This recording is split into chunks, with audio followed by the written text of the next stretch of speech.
Hi guys, welcome to our channel Telugu audio stories with Maithri. నా ఛానల్ని ఎవరైనా ఫస్ట్ టైం చూస్తున్నట్టయితే తప్పకుండా లైక్ చేయండి, షేర్ చేయండి అండ్ సబ్స్క్రైబ్ చేసుకోండి. ఎన్నాళ్ళగా ఈ బంధము పార్ట్ 7. ఇక లేట్ చేయకుండా స్టోరీలోకి వెళ్ళిపోదాం. ఆ జాబ్ వచ్చాక వీళ్ళందరికీ దూరంగా ఎక్కడో వెళ్ళి బ్రతకాలి అనేది నా కోరిక. కానీ ఇవాళ ఈ ఇంట్లో కోడలిగా వచ్చి పడ్డాను. ఏంటి, పరాయి వాళ్ళు కాదు, కానీ నా వాళ్ళు కూడా అనిపించడం లేదు. ఎక్కడో ఏదో మిస్ అవుతుంది, అది ఏంటో అర్థం కావడం లేదు అని శుభ తన ఆలోచనలో ఉండగా, క్యారెట్ హల్వా చేస్తావా, బీట్రూట్ హల్వా చేస్తావా అంటూ వచ్చింది సుష్మా లోపలికి. నీకు ఏది నచ్చితే అది చేస్తాను అంటుంది. అంటే నీకు అన్ని వంటలు వచ్చా అని అడిగింది సుష్మా. వచ్చు, మ్యాథ్స్ అన్ని చేస్తాను అంటుంది శుభ. సరే మరి, బీట్రూట్ వాడికి నచ్చదు, క్యారెట్ తో చెయ్యి అని అన్ని తెచ్చిస్తుంది. హాఫ్ అన్ అవర్ లో క్యారెట్ హల్వా రెడీ చేసి అది దేవుడికి నైవేద్యం పెట్టి అందరికీ ఇస్తుంది శుభ.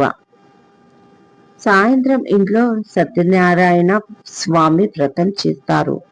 ఇద్దరు పక్క పక్కనే కూర్చుంటారు, కానీ కనీసం ఫేస్లు కూడా చూసుకోరు. వాళ్ళ ఫేస్లపై నవ్వు కూడా ఉండదు. ఇంటికి వచ్చిన బంధువులందరూ శుభ అందాన్ని పొగుడతారు. మొత్తానికి నువ్వు అనుకున్నట్లు మీ రెండో అన్న కూతుర్ని తెచ్చుకున్నావు, చాలా సంతోషం అంటారు. దానికి గిరిధర్ నవ్వుతూ, కాదు, నా పెద్ద బొమ్మది దివాకర్ ఒక్కగానొక్క కూతురు శుభ, తనంటే మాకు చాలా ఇష్టం, అందుకే నా కొడుకు చేసుకున్నాడు అని గర్వంగా చెప్పుకుంటాడు. అందరూ కన్ఫ్యూజ్ గా చూసేసరికి సుష్మా చెప్తుంది, మా అన్నయ్యకు మా చిన్న మామయ్య కూతురు నచ్చలేదు, తానే నచ్చింది అంటూ కవర్ చేస్తుంది. అది పైనుంచి విన్న సూర్యకి చాలా కోపం వస్తుంది. ఈ పొగరుబోతు నాకు నచ్చిందా అనుకుంటాడు. ఆ తర్వాత అందరూ భోజనాలు చేసి వెళ్ళిపోతారు. సూర్య రూమ్ మొత్తం డెకరేషన్ చేస్తూ ఉంటాడు. వెంకట్, ఎందుకు నన్ను ఇలా బలవంత పెట్టి చంపుతున్నారు అని కోపంగా అడుగుతాడు సూర్య.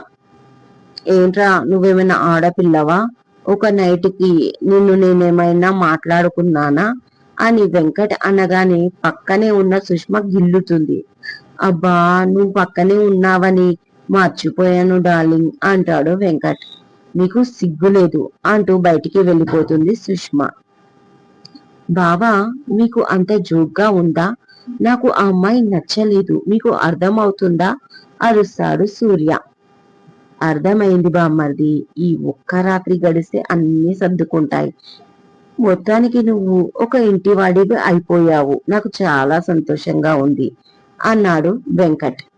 రే, నువ్వు నాకు బావా శత్రువా అని అరిచాడు వెంకట్ కాలర్ పట్టుకొని. సూర్య, చిన్నప్పటి నుంచి వాళ్ళు చాలా క్లోజ్ ఫ్రెండ్స్. సుష్మను ఇచ్చాక బావా అంటున్నాడు, కానీ ఎవరూ లేకపోతే అరే ఒరే అనుకుంటారు వాళ్ళు. హలో, బావా ఇక్కడ, మరి రెస్పెక్ట్ ఎక్కడా అని అడిగాడు వెంకట్. రెస్పెక్ట్ లేదు, తొక్క లేదు, నా రూమ్ కి ఈ డెకరేషన్ అక్కర్లేదు, అంతా తీసి పడేయ్ అన్నాడు సూర్య. అలాగే అంటూ ఫోన్ చేస్తున్నాడు వెంకట్. ఎవరికి ఫోన్ చేస్తున్నావు బావా అని అడిగాడు డౌట్ఫుల్ గా సూర్య. ఇంకెవరికి, మామయ్యకి. చాలా ఖర్చు పెట్టి డెకరేషన్ ఐటమ్స్ తెప్పించాడు కదా, వేస్ట్ ఎందుకు చెయ్యడం, నా రూమ్ కి తీసుకెళ్లి డెకరేషన్ చేసుకుంటానని చెప్తాను. పనిలో పని మీ అక్కని కూడా ఇంప్రెస్ చేసినట్టు అవుతుంది, ఖర్చు లేకుండా, బడ్జెట్ ఫ్రెండ్లీ యూనో అనగానే ఫోన్ లాక్కొని బెదిరిస్తున్నావు కదా, అక్క భర్త అయిపోయావురా, లేకపోతే నీ కాళ్ళు చేతులు విరగొట్టేవాణ్ణి అంటాడు కోపంగా సూర్య.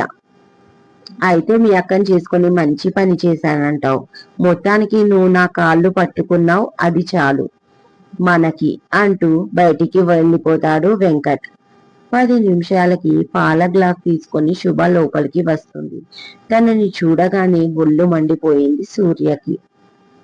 తననే చూస్తూ, నువ్వు నాకు నచ్చలేదు, ఎందుకు వచ్చావు నా రూమ్ కి అని అడుగుతాడు సూర్య. మీరు కూడా నాకు నచ్చలేదు. నన్ను రూమ్ లోకి పంపారు కాబట్టి వచ్చాను. మీకు నచ్చకపోతే మీరే వెళ్ళిపోండి అంటుంది శుభ.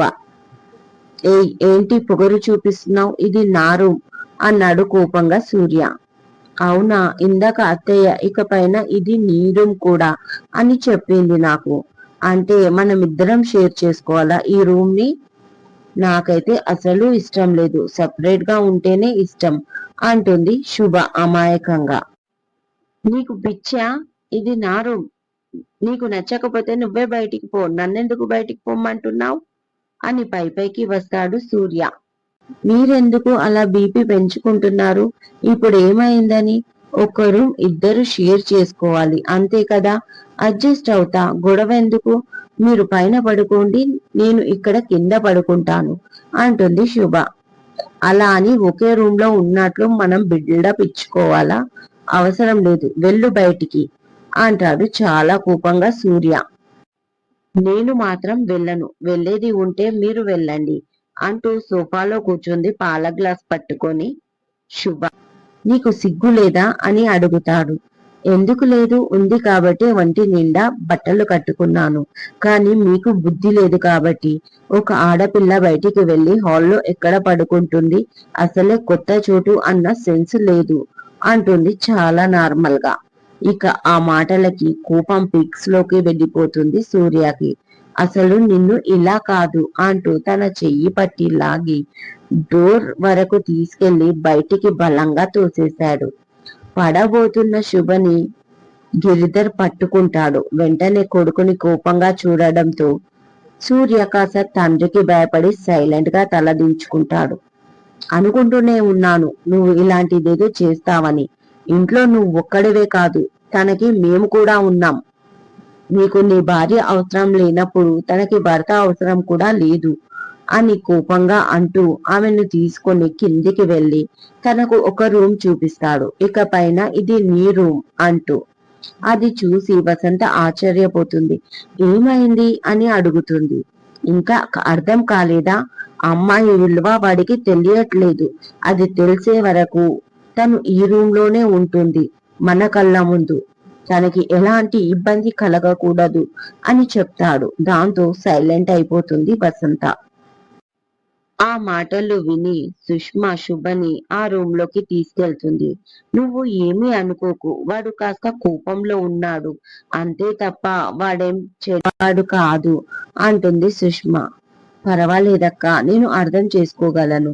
సడన్ గా పెళ్లి ఆగిపోవడం ఒక షాక్ అయితే, తను అనుకున్న అమ్మాయితో కాకుండా వేరే అమ్మాయిని పెళ్లి చేసుకోవడం కూడా ఇబ్బందే కదా. కాకపోతే తను నాకంటే బెటర్ పొజిషన్. ఎందుకంటే నాకు కనీసం పెళ్లి అని కూడా తెలియదు కదా, సడన్ గా అయ్యింది అంటుంది శుభ తల వంచుకొని. ఈ మొగాళ్ళు అంతే, చిన్న కష్టంని కూడా తట్టుకోలేరు. మనం అన్నిటికీ సర్దుకుపోతాం. అది చిన్నప్పటి నుంచి మన పెద్దవాళ్ళు నువ్వు ఆడపిల్లవి సర్దుకుపోవాలి అని అనడం వల్ల మనకు అలవాటయ్యిందేమో అనిపిస్తుంది. ఎనీవే, ఏదో ఒక రోజు వస్తుంది, వాడు నిన్ను తప్పకుండా అర్థం చేసుకుంటాడు. అప్పటి వరకు కాస్త ఓపికగా ఉండు. అయినా ఓపిక గురించి నీకు చెప్పాలా అంటుంది నవ్వుతూ సుష్మా.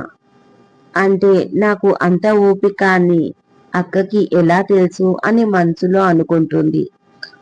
ఓకే అక్క, గుడ్ నైట్, మీరు వెళ్ళి పడుకోండి, డే అంతా పనిలో అలసిపోయి ఉంటారు అంటుంది శుభ. వెళ్తానులే, నేను వెళ్ళిన తర్వాత నువ్వు అస్సలు బాధపడకూడదు అంటుంది సుష్మా. బాధ? అలాంటి మాట ఎప్పుడో మర్చిపోయాను. ఇన్ఫాక్ట్ నా కన్నీళ్లు కూడా ఎప్పుడో ఇనికిపోయాయి. ఇవాళ కొత్తగా బాధపడడానికి ఏమీ లేదు.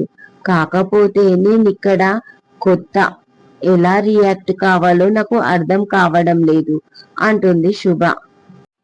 పిచ్చి పిల్ల, ఇది కొత్త కాదు, ఇక పైన ఇదే నీకు ఇల్లు. మా వాడు నిన్ను యాక్సెప్ట్ చెయ్యకున్నా మేమున్నాం కదా నీకు అంటుంది ప్రేమగా సుష్మ. థ్యాంక్స్ అక్క, ఇంతకంటే ఇంకేమీ చెప్పలేను కాబట్టి అంటుంది శుభ. ఓకే, రెస్ట్ తీసుకో అంటూ శుభకి గుడ్ నైట్ చెప్పి వెళ్ళిపోతుంది సుష్మ. బెడ్ మీద పడుకున్నాక శుభకి నిన్నటి రోజు ఏం జరిగిందో గుర్తు తెచ్చుకుంటుంది. Flash back. మధ్యాహ్నం 3 తర్వాత.